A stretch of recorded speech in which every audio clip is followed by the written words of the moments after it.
100 hip hop Kardeşim ertir bu yerler karanqı yok tertip Taşındakılar arasını tapmadım yakın Alıdan var vurdu işime geldim bir yerde duramam Aylanya yertir hiç kimi tanamam Taşıma teredi bu nemi ölçeyen aklımda teredi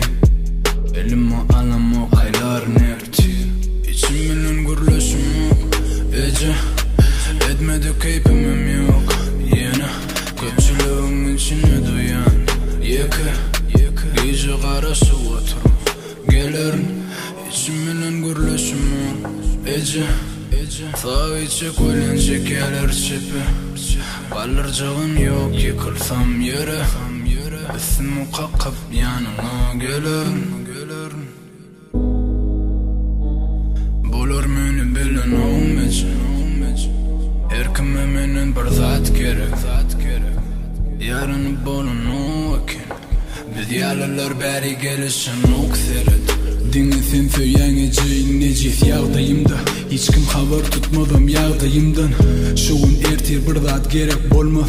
Biri kollasa yönü yeri de Ertir bir gıdar bir zat sorusu Neçe geyim senin soğuk dünya Neçe yaşasanım yaşamaktan doyman öyle Neçe iymiştinim yuka saçık Acal gelinin sen okuyum alacak Yok Ben etmedi keyfimim yok gece Adatlı kader kimlik köp ece Yelimi paylaşacak bolyansa benim gök pencak Bu yolu sen oğlumdan başka yok gece Ece Hiç kim beni seyen olmayacak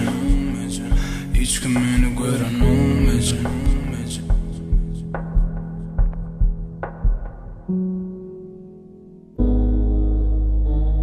Bulur meni bilen olmayacak Her kime menin bir zat gerek Yarını bunun o ekin Biz yalılar beri gelişen ok seret Dinlesin söyleyen eceğin necif yağdayımda Pul bolmasa peyda yok avrayından Biz utulluk bar oyunu Bulur yasımda yok Aklisi bar toyumda Gidin de koyunda Meni günümü Biz yalakın yükü denger tire aladı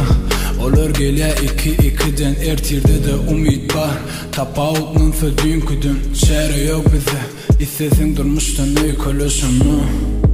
Etmedi keyfimim yok ece Adatlı kader kimlik köp ece Yelimi paylaşacak bolyansa benim gök pencak Bu yolu sen oğlumdan başka yok geçen Ece %100 hip hop Hiç kim beni seyen olmayacak Hiç kim beni gören olmayacak